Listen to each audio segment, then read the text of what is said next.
back to PAX Prime, live from Seattle, Washington. I am Justin Flynn. Joining me is Rich Taylor, the project director of a really, really awesome game, guys. I can't wait for him to tell us a lot about it. It's actually produced by My.com and developed by Obsidian Entertainment. Why don't you tell us a little bit about the game right now, Rich? Yeah, you bet, Justin. Thanks for asking. We're really excited today to show off pretty much the first public look at the gameplay of Armored Warfare. Armored Warfare is a AAA title in development, as you said, by Obsidian Entertainment. And it's pretty much centered all around modern military vehicles from all around the world. And a lot of people wonder, why is Obsidian making this game? Our pedigree as a studio is really more RPGs. You might be familiar with Fallout New Vegas, South Park Stick of Truth. We've recently announced or developed Pillars of Eternity, even all the way back to Knights of the Old Republic 2. So really long RPG history at the studio. Yeah. But the thing is, even though the studio has a history making RPG games, the developers are avid gamers of a lot of different genres at the studio, including a lot of online PvP games. So when the opportunity to develop Armored Warfare came up, we really jumped at this chance to apply what we know about progression systems and complex mechanics and bring it to a new genre that we enjoy playing every bit as much as we enjoy working on it. Yeah, that's awesome. Yeah, so we're really excited about this project. This is going to be the first chance to see gameplay footage. We've got some of that prepared for you today. Before we get into it, I want to talk a little bit about the classes that players are going to see today, just to understand kind of what some of the different strengths and weaknesses of these different vehicles are. Yeah, for sure. To help break them down, we've divided these different armored vehicles down into 5 core classes. Okay. So you have the main battle tanks. Those are the vehicles that everyone's pretty familiar with. Heavy armor, heavy cannons, pretty large vehicles that you see in the news today, and History Channel for tank battles and things like that. We also have artillery, long-range support vehicles, all about providing long-distance firepower across the map. There are light tanks, pretty mobile, light armored skirmishers. They're very nimble, able to get in and out quickly, do some damage. We have tank destroyers, kind of centered around long-range precision, hanging back and providing support fire and things like that. And finally, we have the armored fighting vehicles, which are a wide array of lightly armored vehicles, very quick, very nimble, very ideal for accomplishing long-range objectives on the maps and things like that. Armored Warfare features PvP content as well as cooperative PvE missions. Okay.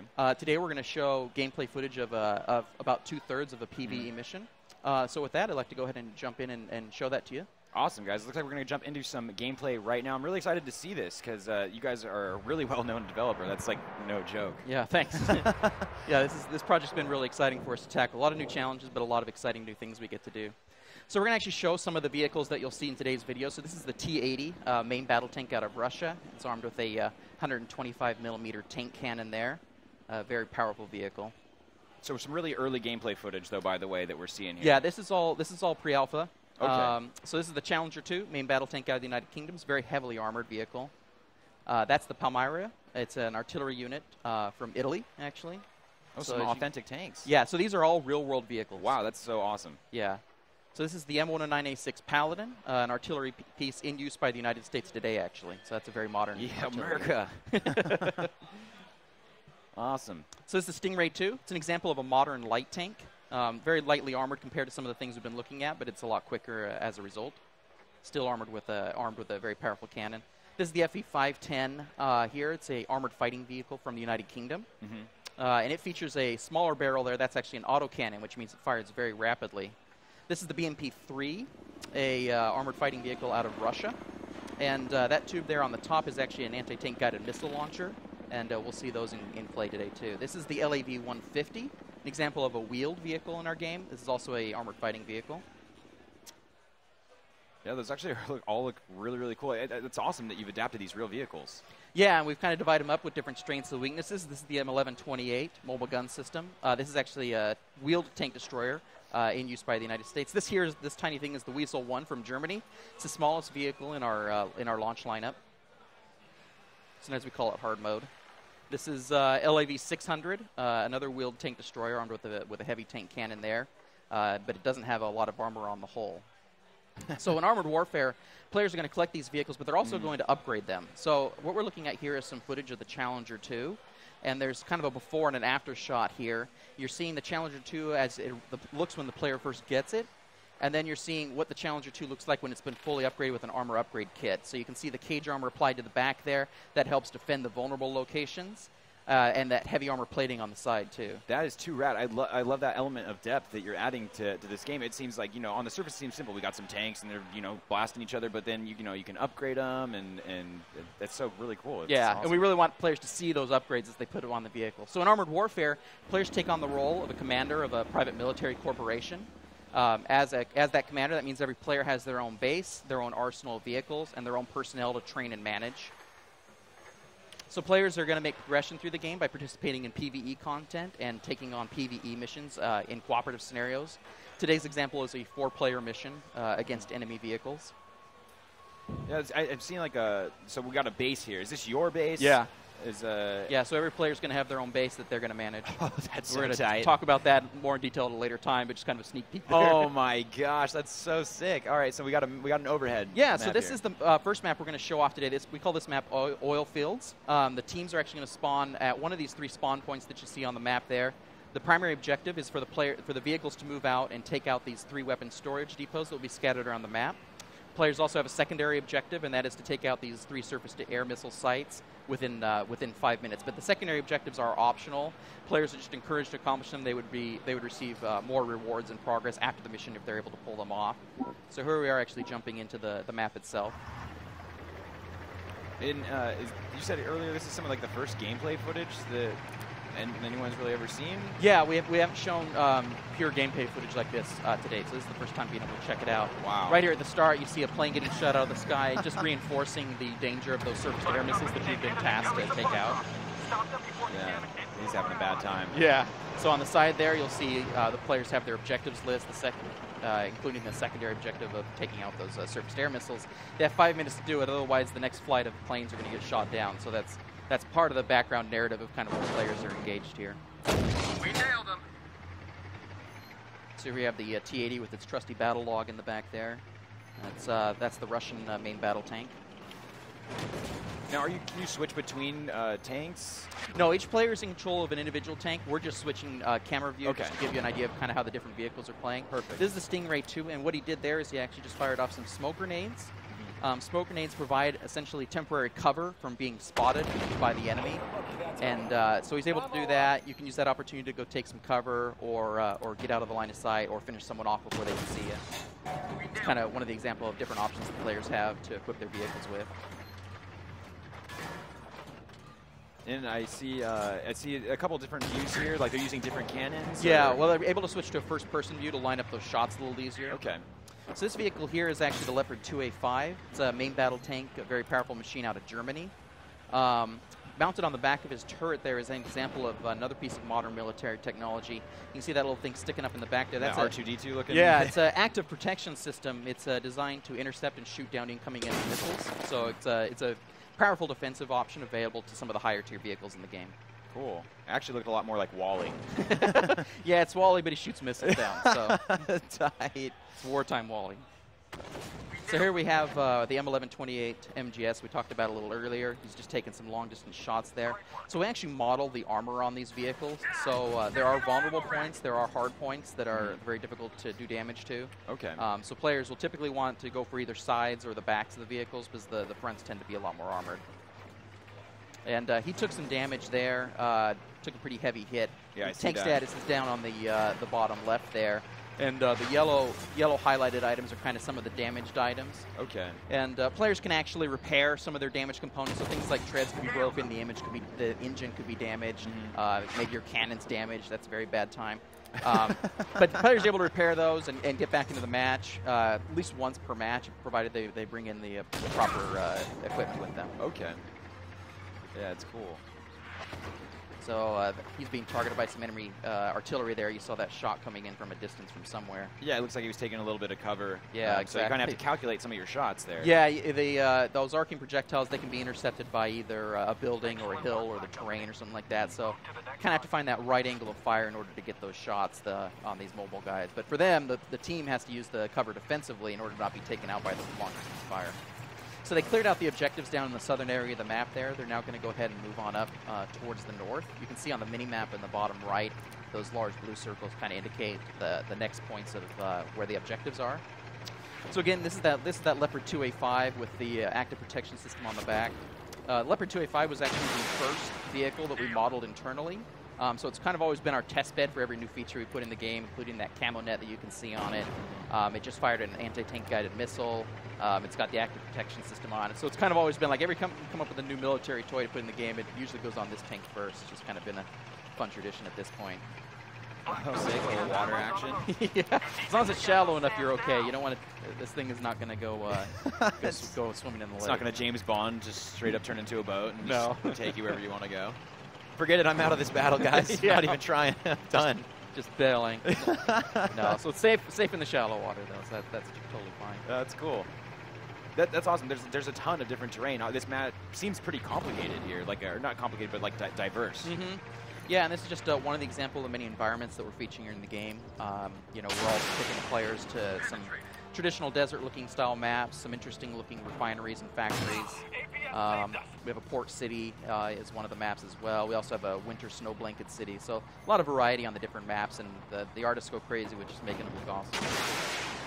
We nailed them. So there he's firing again the anti-tank guided missiles. Those are slower projectiles, but they hit a lot harder. Now you see the blinking on the side there for the secondary objective. They're just out of time.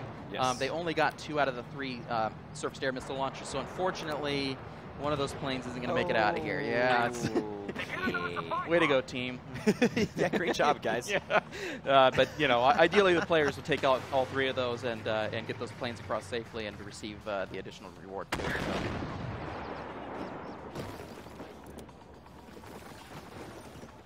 They're just mopping up the last enemies around this last objective here. This is again that Stingray 2, the little light tank. Yeah, so you see they're on the destroy the munitions weapon because the secondary objective, it's over. Yeah, missed the boat on that one. Okay. But as I mentioned before, those are optional. You can still complete the map. If you just want to save people, you know, it's cool. Yeah, it'd be good to do that, you know, if you could, while you're out there. No, but the primary objectives are really the mandatory things in order to be successful. Okay. And then the secondary objectives typically have some type of challenge element to them, so not everyone's going to be able to do them every time. In this case, it was a timer. Some of it might require synchronization or coordination or some other extra element that's going to require players to work together in order to pull it off. Speaking of extra elements, I do see an interesting challenge over there, destroy an enemy vehicle while ramming into it. So there's also some collision damage.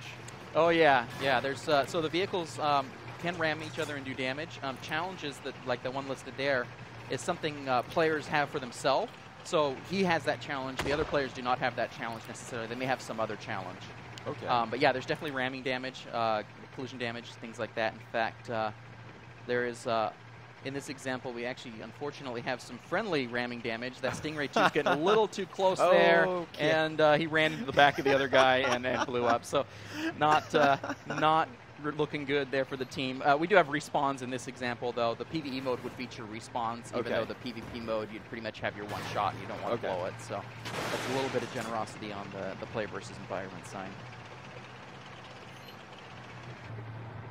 So they're moving in on the final area here, the last circle on the mini-map. Some of them are kind of low on health, so they're going to want to be pretty careful there. So he's going to throw out the smoke grenades, give himself some cover. That'll keep him from taking some shots from the enemy there, provided he's at a good angle. So here we have, he's aiming at that surface-to-air missile silo. It's unfortunately empty. That's a spike kill anyway. Not going to get credit for that, but whatever. Makes up for missing it earlier, maybe. Hey man, whatever. Sometimes you just gotta blow something up, right? that'll teach it. All right, so since more seems pretty far, like some long distance stuff. This is like a lot of ranged action. Of course, they're tanks.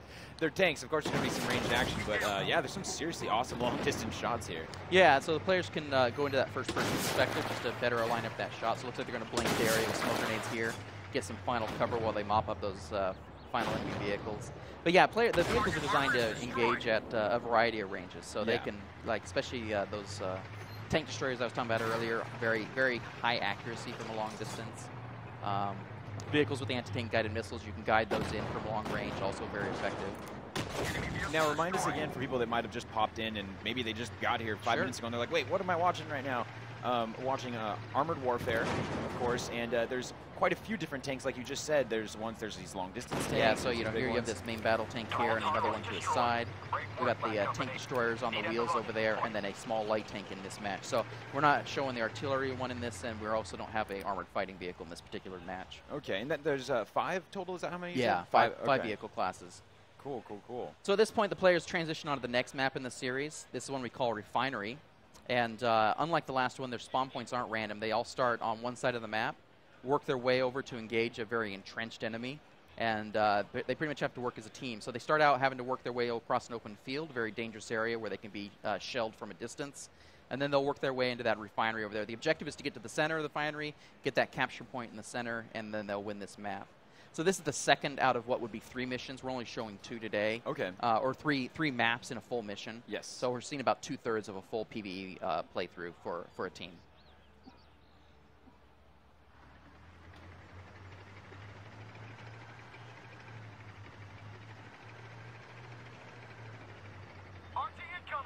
So moving out, being a little careful.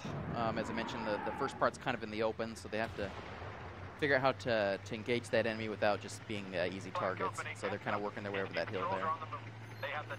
And like you said, this is the heavy team play map here. Where you really Yeah, wanna if someone function. just zips off on their own, the enemy's very entrenched on this map, so you'll get mobbed pretty bad.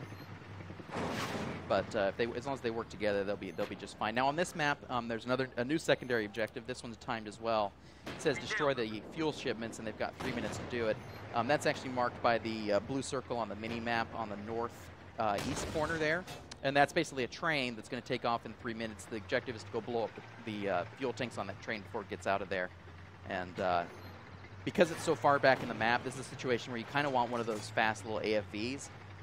Those armored fighting vehicles, they can zip in the back there, get that objective, and get out of there, ideally without getting shot. Nice. This team, unfortunately, doesn't actually have an AFV with them, so they're going to have a little tougher time. All these vehicles are a little bit larger and slower, not necessarily suited for making kind of that spy run to the back there to take those out. But let's see if they manage to pull that off.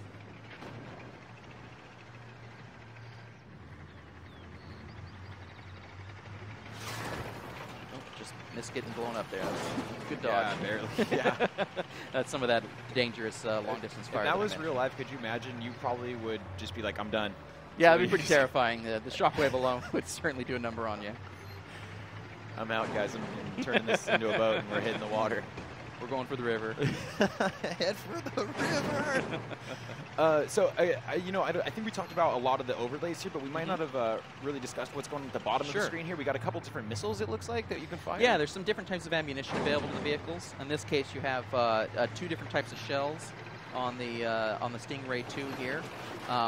Different shells are going to have different mechanics. We do simulate kind of what these shells do in the real world and how they interact with different armored. So there's some pros and cons of the different choices you have available. This tank is actually about to fire an anti-tank guided missile. And the thing is, you can actually guide that missile. He tried to hook it around the corner there and get that vehicle that was backing up. I don't think he actually managed to pull it off, but we have seen some pretty crazy trick shots possible with those guided missiles too. And then he also has a primary shell that's just the standard direct fire style. Okay, so. cool. Flag company, they have reinforcements inside. And it looks like some of those slots are for like repairing potentially. Yeah, Is so that on what the I'm other seeing? end of the bar there, you have some different consumables players can bring in. So there's an array of different options for those. This example, he has improved fuel. That's improving the quality or the horsepower of his engine. He's also got a repair kit, and he's got a fire extinguisher. The vehicles can be set on fire. Either it's a fuel fire or their engine can get lit up, and you'll want an extinguisher option to get that under control. Otherwise, you take a lot of damage. Okay, that makes sense. Yes, that is what a fire extinguisher would be used And then for. this one, he has also the first aid kit there. The crew members of the vehicles can also be injured. Okay. So first aid kit there to try and get them back on their feet and get them through the match. So they didn't manage to get the secondary objective either. Not batting 1,000 here on the optional objectives. But so what would have happened is that the train actually pulled out of the station at the time limit. Opportunity to take it out is pretty much gone at that point. Yeah, that's like all the fuel shipments. The whole enemy army is just completely fueled up. Yeah, it's like, way to go, guys. That's okay. No bonus credits for it's them. alpha. It's an alpha. They're They're learning, learning. right? They're learning. Yeah. So yeah, their final objective here is pretty much to clear up the rest of the vehicles inside the refinery. There's a capture circle in the center. They get on that and hold it for about a minute, and as long as they don't take any damage for that duration, then they'll have succeeded in the mission. Obviously, the easy way to pull that off, or ideal way to pull that off, is to take out all the vehicles.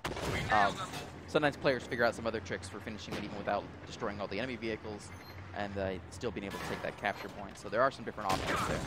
That's awesome. That's I like the concept of this map. It's like you know, it mixes up the game a little bit. This is really stealthy. It seems like you're kind of like hiding around, you know, walls and kind of poking out. Yeah, they started out there in the open. Now they're engaging with close quarters combat.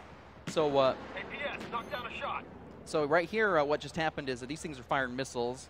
APS saved us. But this is that Leopard 2A5 with the active protection system, so it actually shot down those missiles. It all happens in the blink of an eye, so it's very hard to see in action. So that's why we've got the VOQ there, just to kind of let you know that yeah, your equipment just saved you there. Target armor is destroyed. So you can see the blue bar filling up at the top there. It looks like they're about to secure the mission, or awesome. secure the refinery here, and finish this map off. At that point, then they would move on to the third map of the series and take on the challenges there. At the end of that, their performance during the matches would be tallied up, and they'd get their progression out of that. I love how all the fuel shipments are gone, but we got the refinery. Hey, at least you got that now, right? So they got the last shipment out. But yeah, so then here at the end of the mission, just friendly helicopter coming in. There we go. Troops coming in to secure the place. Looks like they're blowing it up a little bit. But we secured it, now blow it up. secured it now. Now send in the missiles. But yeah, so that's like I said, the second example of the maps we have, and that's the gameplay footage we have for you today. Yeah, that was actually really, really cool. I wasn't sure what I was going to see here because, like you said, it was so early, and I wasn't actually sure. I hadn't even seen the game. This is all new for like everyone. Yeah. So I was like, all right, what's going to happen with this? But that was really cool. It had like a lot of diversity to it, the different tanks, the different levels. Speaking of that, I don't know if we went over how many maps are we talking. We saw 2, but you said there was 3 in that one. But I'm assuming there's more than that. Yeah. Or I actually don't have the number right off the top of my head, but it's one of those things that even what we start with, we're going to continue updating, continue releasing new PvE missions and new player versus player maps. Okay, that's so it'll really be an awesome. ever growing inventory. And it seems like you know a lot about all this military stuff, Rich, if that is your real name. Can't confirm or deny. That's really cool. Do you have like a military background? I don't. It was something we dived into when we got the project and started working on it. We do actually have some team members who have served in the military. Okay. We have one of our programmers actually drove the M1 Abrams in the Gulf War. So we're able to talk to him a lot and get a lot of references about, what are some things you'd say, what are some of the practice you'd do and things like that. And I can think of a couple of words he might say if he was inside of a tank getting fired at. Yeah, I don't know if we can put those all in the game, though. So. Help me. That's what I would say. Oh no, I am scared right now. Oh, that's really cool. So yeah, there's a lot of authenticity to this game. I think is what makes it really interesting for someone like me that might be new to a genre like that. I don't know a lot about like tanks and armored vehicles and stuff, and thinking that these are like, I'm battling with these real life things that man built. That's really, really cool. Yeah, it's a really good way to learn more about these vehicles. We as developers on the project have certainly done a lot of research and investigating what are the actual mechanics and properties and performance attributes of these vehicles, and our goal is to reflect that in the game. So we do a lot of iterating. If it doesn't reflect what we know to be the real world performance of the vehicle, we go in and we change it. The models themselves, we spend a lot of time finding schematics, blueprints, a lot of photo references. We try to model those all the way down to the bolt. So if any time we identify, hey, that's not exactly right, it goes back in and it gets fixed. Yeah. So we really want to be accurate. That's really cool. And again, if you missed it earlier, you can actually upgrade the tanks. We saw that like in the very, very beginning of the trailer. They had some armor on them. So it's just more than just, you don't just get the tank and then it's like, this is how it is in real life, the end, the game is over. Play with this. You can add some armor upgrades and stuff to it as well, right? Yeah, absolutely. The interesting thing is every tank actually has its own unique list of upgrades because the upgrades available for the vehicles reflect the real-world development history of the vehicle. Oh, okay. So every vehicle has its own history, Wow. and that's reflected in the upgrade trees. So okay, that's crazy. Armor That's awesome. upgrades, that anti-tank guided missile or that they were shooting, the active protection system, smoke grenades, computer electronics and other technology, all reflected in the individual upgrades for the different vehicles. And again, remind me really quick of the different types of gameplay there. I just want to catch everyone up, because we had quite a long trailer there, and you don't want anyone to come in and be like, wait, what do you do in this game? Yeah, there's PvE and PvP, correct, like you said? So PvP is very team-centric, so, requires a lot of cooperation between the teams in order to achieve victory.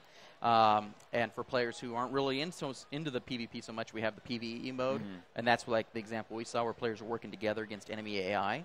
Okay. All those red marked vehicles in there, all completely AI controlled. And really both forms of gameplay are completely supported and valid ways to progress through the game, so it's however players enjoy playing it. Awesome. And then, so this is so crazy early. We're talking, you said pre-alpha, even some pre-alpha footage in there. Like, is there an estimated release date right now? Actually, we're going to be hitting closed beta Q1 next year. So we really look forward to people joining us in on that. They can sign up for the beta on the website at aw.my.com. Okay, definitely go to that, aw.my.com, guys, and sign up for that so that when the beta does roll out, you can hopefully get involved. Yeah, we definitely want to have people in that. It's closed, right? So you want to get that email, right? Yeah, exactly. Awesome. And then that sounds like a lot of fun, guys. Definitely get involved in that. Again, I'm Justin Flynn. We are live from PAX Prime in Seattle, Washington. Joining me was Rich Taylor, the producer of the game Armored Warfare that you just saw. I can't wait to check it out really soon here. Sign up for that beta, guys, and we will see you soon. Thanks a lot for having us. Oh, dude, awesome time. Awesome time. Love the gameplay footage.